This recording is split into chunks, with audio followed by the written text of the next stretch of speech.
Sebelum kita melanjutkan pembahasan kita hari ini, maka saya akan sedikit mengulas pembahasan kita minggu yang lalu, yaitu yang pertama adalah tentang perjanjian gadai. Minggu yang lalu sudah kita bahas bahwa untuk perjanjian gadai diatur di dalam Kitab Undang-Undang Hukum Perdata mulai dari pasal 1150 sampai dengan pasal 1160.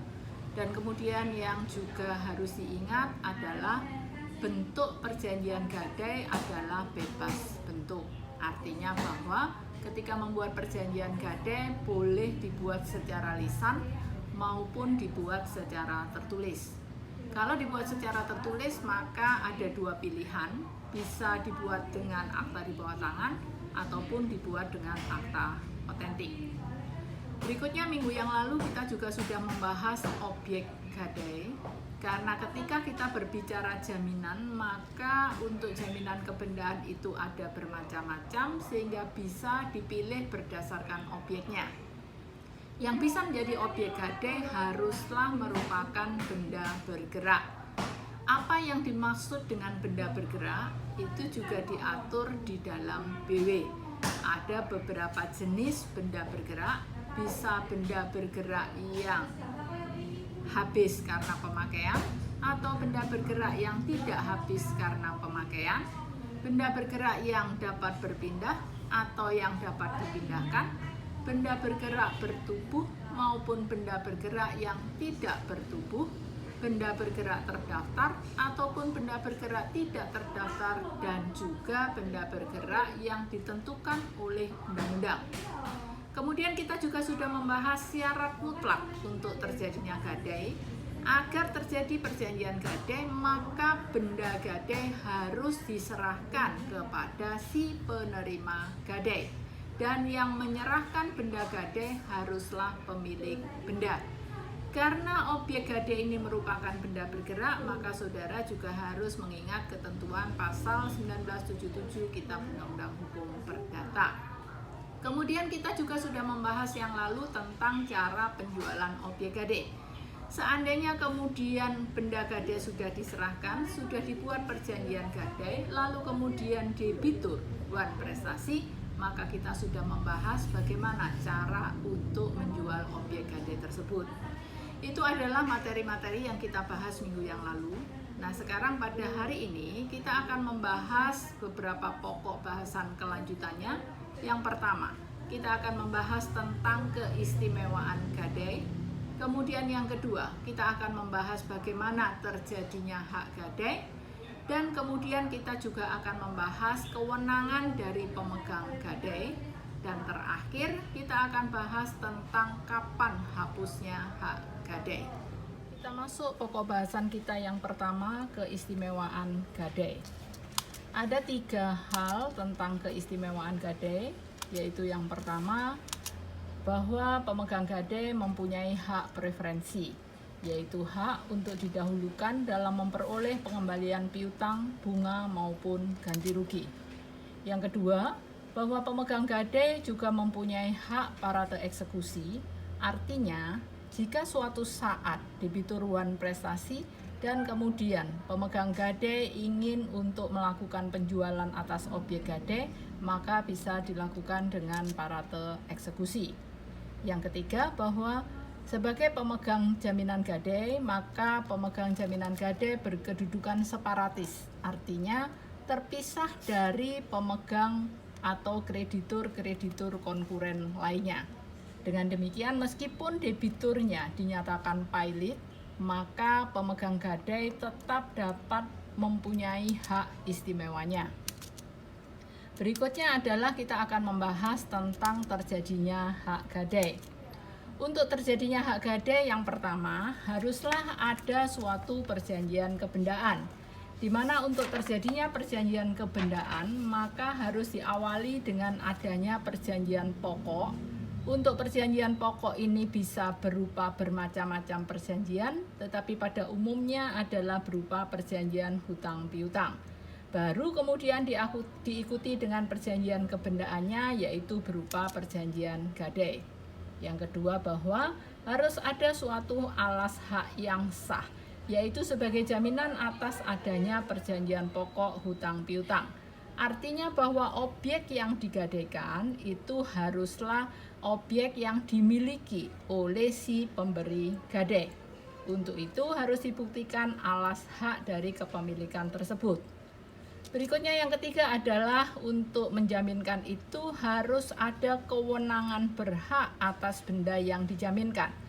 Artinya bahwa objek yang menjadi jaminan gadai itu haruslah diberikan oleh yang berwenang dan juga oleh yang berhak. Sebagai contoh, jika misalnya objek yang hendak digadaikan itu adalah merupakan harta bersama dalam sebuah perkawinan, maka yang mempunyai hak atas objek tersebut adalah orang yang namanya tercantum di dalam objek tersebut. Tetapi yang mempunyai kewenangan untuk menjaminkan adalah suami dan istri dalam kebersamaan harta tersebut. Itu sebagai salah satu contohnya. Kemudian pembahasan kita berikutnya adalah mengenai kewenangan pemegang gadai.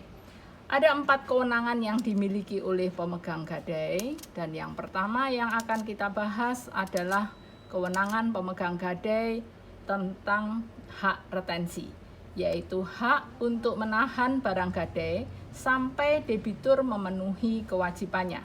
Sepanjang debitur masih memiliki kewajiban, misalnya hutang kepada si kreditur, maka kreditur pemegang gadai berhak untuk terus menahan benda tersebut.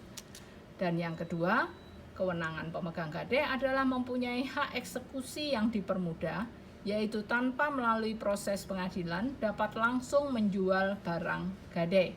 Yang kita namakan tadi adalah parate eksekusi. Dan yang ketiga, pemegang gadai punya kewenangan sebagai kreditur preferen. Artinya, hak untuk didahulukan pelunasan piutangnya dibandingkan kreditur-kreditur lain. Dan yang keempat adalah kewenangan pemegang gadai separatis di dalam hal debiturnya. Kita akan membahas tentang hapusnya hak gadai.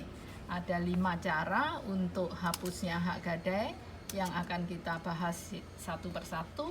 Yang pertama adalah dilepaskannya hak gadai.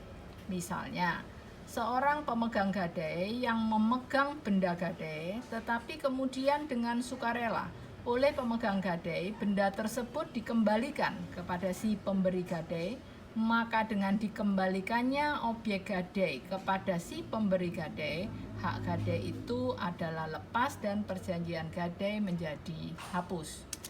Berikutnya juga tentang hapusnya gadai adalah jika telah dilaksanakannya hak gadai. Misalnya, si kreditur telah menjual objek gadai, meskipun dari hasil penjualan objek gadai tersebut ternyata masih kurang untuk memenuhi piutangnya, tetapi dengan telah dijualnya objek gadai tersebut berarti hak gadai telah dilaksanakan, maka perjanjian gadai juga menjadi hapus. Berikutnya tentang hapusnya gadai adalah jika objek yang menjadi gadai itu hapus atau rusak. Jadi misalnya sebuah perhiasan digadaikan, tapi kemudian perhiasan tersebut hilang, mungkin dicuri oleh pihak lain atau karena suatu sebab lain, maka dengan hilangnya objek gadai tersebut, perjanjian gadai juga menjadi hapus. Dan yang keempat adalah gadai menjadi hapus jika terjadi penyalahgunaan objek gadai oleh si penerima gadai. Misalnya, debitur menjaminkan gadai atas sebuah perhiasan, maka kreditur tidak punya hak untuk menggunakan perhiasan tersebut. Jika kemudian diketahui bahwa kreditur menggunakan perhiasan itu untuk keperluannya sendiri, maka berarti kreditur telah menyalahgunakan benda gadai, dan dalam hal demikian maka debitur bisa meminta agar perjanjian gadai itu dinyatakan hapus.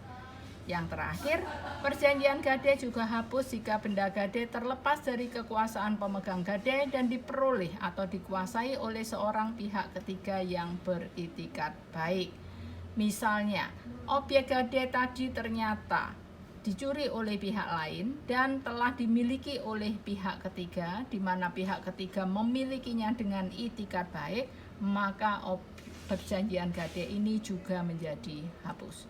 Demikianlah cara-cara tentang hapusnya gadai, dan terima kasih.